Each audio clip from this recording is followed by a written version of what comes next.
Okay, hello, welcome back. Today we're going to be covering card analysis, and that's basically just discussing what the cards do and their general effects on the field. Okay, so we're going to kick off with the yellow card, which is the normal monster card. So this one, you can see, it's got a lot of things. I'll just run through the format of the monster card for a second. You've got the title, the level, which is very important, and I'll come to that in a minute. Your attributes, which can be dark, earth, fire, wind, light, and I've forgotten the last one. Probably it's water, I think. So yeah, those are the 6 attributes that you can use in the game.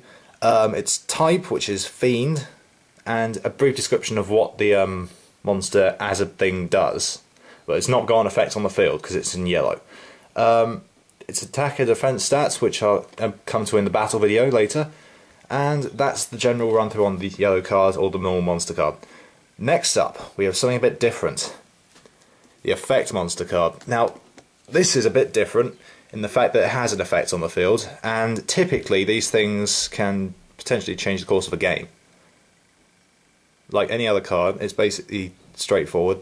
You have your title, level, attribute, type, fiend. Now, if it's an effect, it will say effect, it's orange, and it says it has a different effect at the bottom. It doesn't have a description of what the monster is. Instead, it has a description of what it does. And in this circumstance, it's when this card inflicts battle damage to your opponent, you can discard 1 card.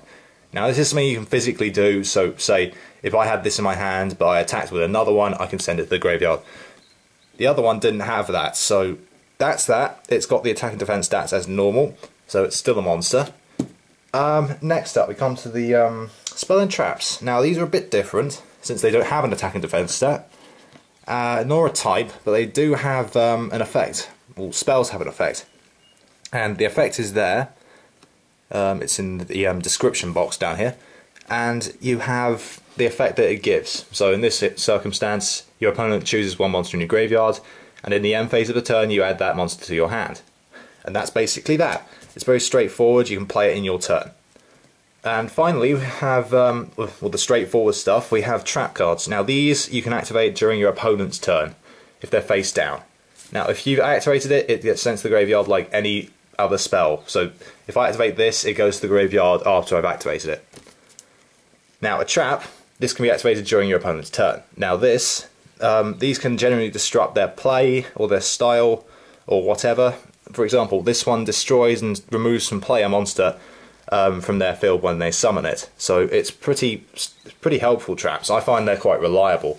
But certain effects can block the effects of monsters, spells, traps, you name it. So that's traps.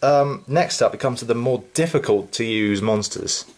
Now these are the biggies. These are 3 of the big ones. You've got fusion cards, which are purple. Blue cards, which are ritual cards, and finally we have the white cards, which are my personal favourites, the synchro monsters. Now these are very, very, very strong. First things first, we're going to go to the fusion monsters.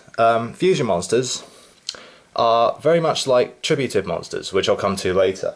But first, we have to mention that most fusion monsters will have a level, obviously, their attribute, and in this circumstance you have to combine a card called Polymerization, which is a spell card, with 2 other monsters typically, or perhaps more.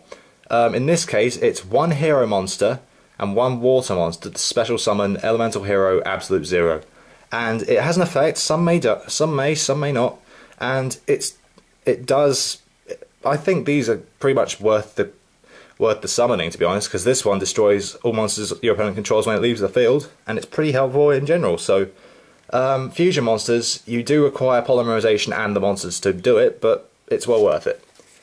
Okay, next up we have ritual spell cards. Now this one sadly is a bit of a fake made by me, because I couldn't really get one off of my mates, since they haven't really played this in ages, to be fair. So, ritual spell cards.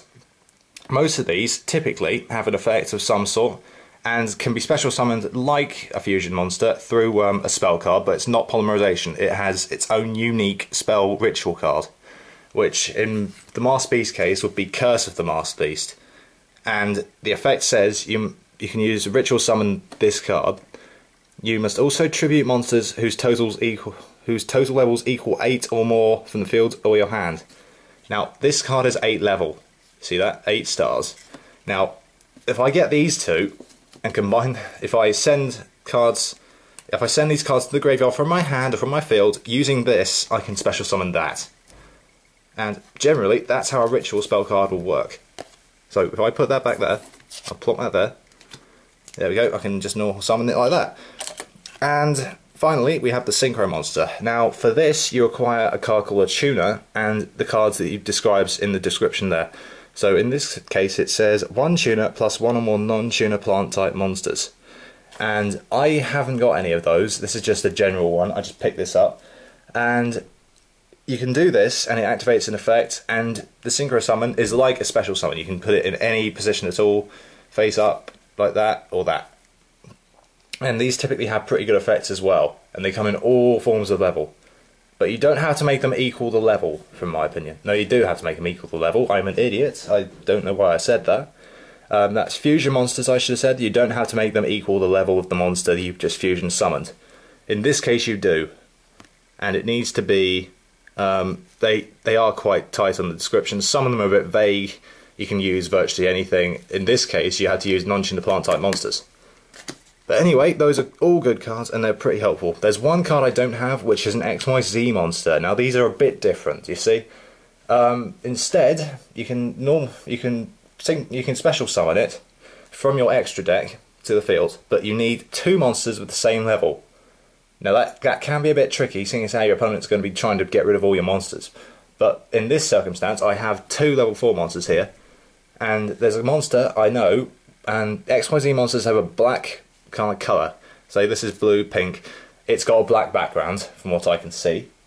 And what it does, if you have 2 level 4 and the monster is level 4, you put them there and they become 1 monster. But your XYZ monster goes on top, and that becomes your attacking monster. And certain effects apply to XYZ monsters. I find them quite cool, to be honest, but I haven't got any. I haven't got round to it. So that's basically that covered. So that went a lot quicker than I thought. So that's basically all you really need to know about this kind of thing. Types, I mean. So in this next bit, in the next part, we're going to be covering summoning monsters, which is a bit different. We're going to be taking a bit longer. So I'm going to be explaining to you all of that. So I'll be seeing you next time, guys.